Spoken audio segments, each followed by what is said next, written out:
Une retraite à taux plein pour tous. 37,5 annuités pour tous. Ce projet-là, on n'en veut pas, parce qu'il ne répond pas aux préoccupations ni des salariés, ni à la solution qu'il faut amener si on veut pérenniser le système actuel. Donc vous êtes plutôt pour un aménagement qu'un retrait de la loi?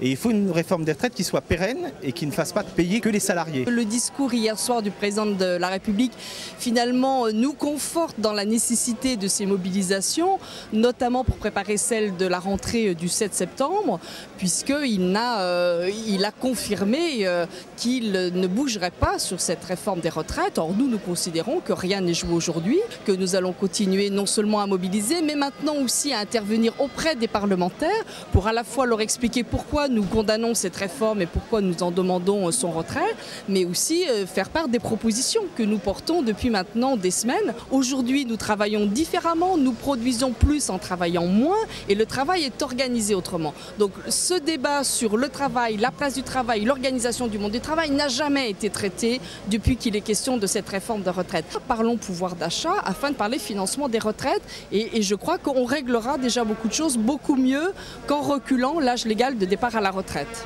C'est symbolique, bien évidemment, on sait très bien que sur nos périodes de vacances, tout simplement pour montrer notre détermination à dire notre opposition à ce projet de loi gouvernemental sur les retraites. Vous confirmez bien une unité syndicale contre ce projet de loi? Et nous appelons pour le 7 septembre, bien évidemment, et s'il le faut, avec grève.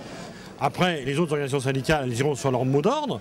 Bien évidemment, si c'était un appel global, et c'est ce que nous avons dit aujourd'hui, à appeler au retrait, eh bien, ça serait une bonne chose. C'est le seul moyen d'y arriver. Contre l'allongement de la durée de cotisation, 40 ans, c'est déjà